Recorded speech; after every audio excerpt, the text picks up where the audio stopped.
Good morning प्यारे बच्चों। आइए क्वेश्चन नंबर 8 को हल करें। तो देखते हैं पहले क्वेश्चन को। एक नहर के एक तट पर एक टीवी टावर ऊर्ध्वाधर तय खड़ा है।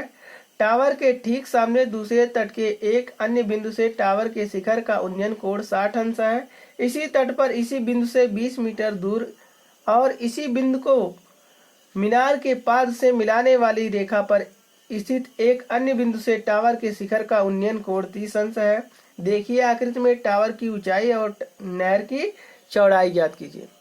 क्वेश्चन को एक बार पुनः रिपीट कर लेते हैं। एक नहर के एक तट पर एक टीवी टावर ऊर्ध्वाधर तय खड़ा है। टावर के ठीक सामने दूसरे तट के एक अन्य बिंदु से टावर के शिखर का उन्नयन कोण 60 अंश है। इसी तट पर इसी बिंदु से 20 मीटर दूर और इसी बिंदु को मीनार के पाद से मिलाने वाली रेखा पर स्थित एक अन्य बिंदु से टावर के शिखर का उन्नयन कोण 30 अंश है। देखिए आकृति में टावर की ऊंचाई और नहर की चौड़ाई ज्ञात कीजिए। चलिए सबसे पहले फिगर को समझते हैं। एक नहर के एक तट पर कोई नहर है जिसके पहले तट पर एक टीवी का टावर ऊर्ध्वाधर खड़ा है। एक टीवी का टावर ए भी ऊर्ध्वाधर खड़ा है। क्लियर। टावर के ठीक सामने दूसरे तट के एक अन्य बिंदु से, टावर के ठीक सामने कोई दूसरा बिंदु है जिसे हम सी मान लेते हैं, जहां से बिंदु ए को देखने पर 60 अंश का उन्नयन कोण बन रहा है। ठीक है। इसी तट पर इसी बिंदु से, इसी तट पर इसी बिंदु से 20 मीटर दूरी पर बिंदु डी से देखने पर हमको 30 अंश का कोण मिल रहा है। यानी कि बिंदु डी से हम जब इसके शिखर को देख रहे हैं तो 30 अंश का उन्नयन कोण प्राप्त हो रहा है। अब कह रहा है बेटा कि टावर की ऊंचाई और नहर की चौड़ाई ज्ञात कीजिए। ये जो टावर की ऊंचाई है इसको ज्ञात करनी है और ये नहर कितनी चौड़ी है इसको ज्ञात करनी है। चलिए हल करते हैं। माना टावर ए बी है, मान लिया टावर ए बी है जिसकी ऊंचाई h मीटर है, जिसकी ऊंचाई हमने h मीटर मान लिया। क्लियर। माना नहर BC है, मान लिए नहर BC है, ये नहर है जिसकी चौड़ाई x मीटर है। क्लियर। नहर के दूसरे छोर C से, नहर का जो ये नहर है, नहर का पहला छोर, नहर का दूसरा छोर। ठीक है। नहर के दूसरे छोर C से टावर के शीर्ष को देखने पर, यानी कि C से टावर के शीर्ष को देखने पर हमको 60 अंश का उन्नयन कोण प्राप्त हो रहा है। जबकि बिंदु C से 20 मीटर पीछे हटने पर, यानी कि बिंदु C से 20 मीटर दूर हटने पर हमको उन्नयन कोण कितने अंश का प्राप्त हो रहा है? 30 अंश का। इस प्रकार टावर की ऊंचाई AB बराबर h मीटर, नहर की चौड़ाई BC बराबर x मीटर और दूरी बराबर, दूरी यानी कि नहर के दूसरे छोर से थोड़ा दूर हटने पर 20 मीटर की दूरी पर। ठीक है।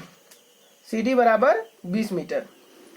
अब समकोण त्रिभुज ACB में, अब यहाँ पे एक समकोण त्रिभुज बन गया ACB। क्लियर। अब यहाँ पे हमको लंब मालूम है और आधार मालूम है, और लंब और आधार का रिलेशन किससे होता है? tan से होता है। तो आइए हम tan लेते हैं। tan थीटा इक्वल लंब बटे आधार। ठीक है। तो tan थीटा की वैल्यू क्या हो जाएगी? 60 अंश, और लंब का है h और आधार क्या है? x, या AB बटे BC कर सकते हैं। क्लियर है। तो tan 60 अंश बराबर AB बटे BC, और tan 60 अंश का मान हमको मालूम है करणी में 3 बराबर h बटे x। फिर ये गुणा कर लेते हैं।